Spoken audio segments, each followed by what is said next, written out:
दोस्तों नवंबर के एंड में हमें यूएस के क्वार्टर 3 के जीडीपी के डेटा आते हैं जो ऑलरेडी कल पब्लिश हो गए, और दोस्तों भारत के क्वार्टर 2 के जीडीपी डेटा अपडेट होते हैं जो आज होने वाले हैं। So I welcome you to the special update on quarter 3 US GDP data. So आइए दोस्तों हम देखें इन डेटा में इकोनॉमी के लिए, सेक्टर के लिए और खास करके इन्वेस्टर के लिए क्या था।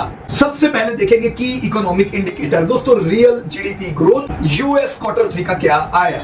दोस्तों जैसा आप देख सकते हो क्वार्टर 3 में यूएस जीडीपी ग्रोथ 2.8% आया। क्वार्टर 2 में ये 3% था, तो क्वार्टर 2 के मुकाबले क्वार्टर 3 कम आया है। प्रीवियस ईयर के क्वार्टर 2 के मुकाबले भी दोस्तों जीडीपी ग्रोथ कम है।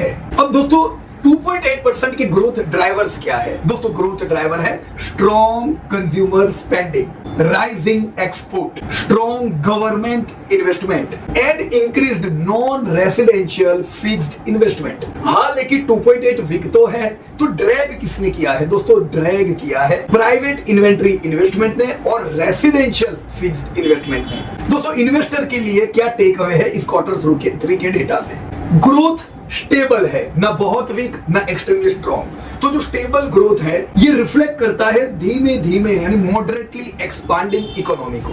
ऐसे समय पे जब पूरे वर्ल्ड का ग्रोथ दोस्तों म्यूटेड है, 3% का वर्ल्ड का ग्रोथ, ये 6 दशक का लोएस्ट ग्रोथ है, ऐसे समय पे भी यूएस का 2.8% बिल्कुल बुरा नहीं। इन्वेस्टर्स के लिए अपॉर्चुनिटी किधर है। Consumer goods, technology, federal contractor related sectors, जबकि क्वेश्चन है मैन्युफैक्चरिंग सेक्टर पे और हाउसिंग रिलेटेड सेगमेंट में। ये दो सेगमेंट में यूएस में दोस्तों कॉशियस अप्रोच रखना चाहिए। तो हमने रियल जीडीपी ग्रोथ डेटा देखा, अब मैं आता हूं इन्फ्लेशन डेटा पे। दोस्तों इन्फ्लेशन का ट्रेंड क्या है। दोस्तों ग्रॉस डोमेस्टिक प्राइस इंडेक्स 1.9% से बढ़ा और पीसीई जो की माना जाता है इन्फ्लेशन गेज में वो है 1.5%।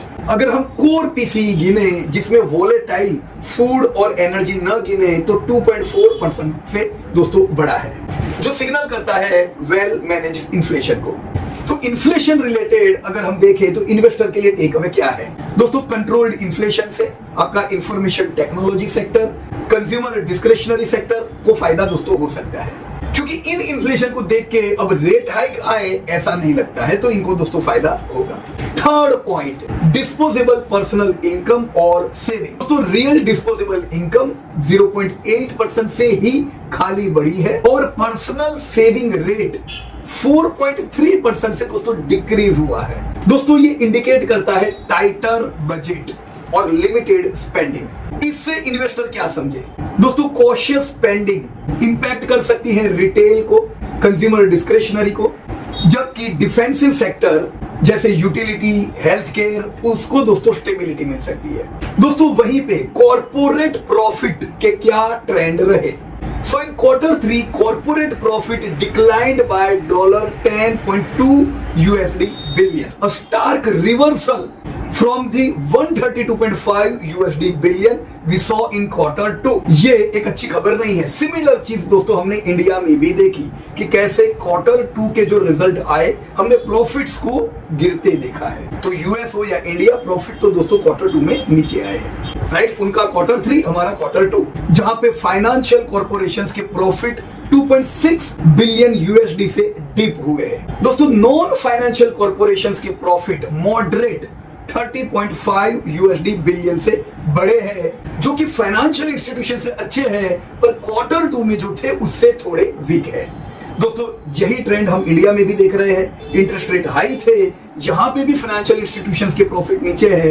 यूएस में भी यही चीज हमने देखी, फाइनेंशियल इंस्टीट्यूशन के प्रॉफिट टूटे हैं। वहीं पे यूएस जो पूरी दुनिया में बिजनेस करता है दोस्तों, इनके लिए रेस्ट ऑफ द वर्ल्ड के प्रॉफिट्स जबरदस्त टूटे हैं। शार्पली $38.3 बिलियन से दोस्तों profits rest of the world के इनके लिए टूटे हैं। तो इससे हमें ये इनपुट मिलता है कि यूएस फिर भी अच्छा कर रहा है, पर यूएस जो पूरी दुनिया में बिजनेस कर रहा है अभी दोस्तों वर्ल्ड चैलेंजिंग मोड से गुजर रहा है, तो उनको वर्ल्ड भी दोस्तों हर्ट कर रहा है, राइट। तो मैं इन्वेस्टर के लिए टेक अवे क्या लूं, ये क्वार्टर 3 की उनकी प्रॉफिट अर्निंग से।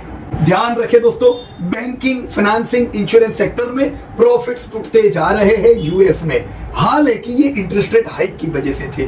अब जैसे इंटरेस्ट रेट धीमे धीमे कम होंगे, वहां पे तो उसकी इफेक्ट शुरू भी हो गई है इंटरेस्ट रेट कम की, अब इस साइकिल में दोस्तों यही सेगमेंट है जिनके प्रॉफिट बढ़ने की हम उम्मीद कर सकते हैं और ये सब कंपनीज परफॉर्म करेंगी अगली साइकिल में। दूसरी तरफ दोस्तों रेजिलियंस है इंडस्ट्रियल सेक्टर और कंज्यूमर सेक्टर, जहां पे वहां भी अपॉर्चुनिटीज है।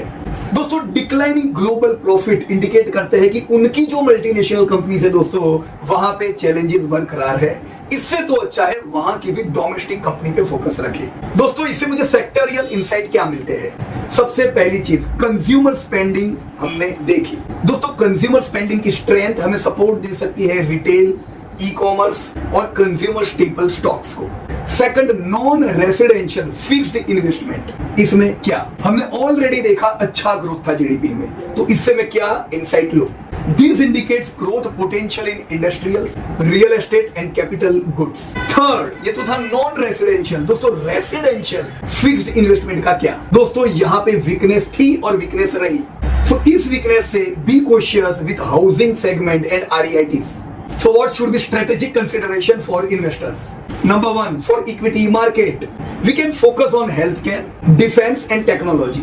Avoid housing and avoid global dependent companies. Second, fixed income में क्या? दोस्तों लो इन्फ्लेशन सपोर्ट करता है बॉन्ड को as a attractive option. Third, portfolio diversification, combine growth sectors like tech, balancing with defensive sectors like utilities to balance risk. So what is the conclusion? Q3 GDP shows steady but slow progress with uneven performance in across sectors. Controlled inflation silver lining है बाजार के लिए, एक खुश खबर है। लेकिन week housing और ग्लोबल ट्रेड दोस्तों एक बड़ा चैलेंज है यूएस मार्केट के लिए। दोस्तों पोर्टफोलियो को प्रॉपर बैलेंस रखे अलग अलग सेगमेंट में। सो यूएस का Q3 का जीडीपी का हमने डेटा देखा 2.8। अब दोस्तों बारी है भारत की। रेडी हो जाओ दोस्तों, आज शाम 5 बजे यस हम भारत के जीडीपी डेटा देखने वाले हैं। ये जीडीपी डेटा अब आगे बाजार को दोस्तों गाइड करेंगे। तो stay connected with profit from it. Thank you very much and जय Hind. Disclosure: This update is for educating purpose. We are not tip provider.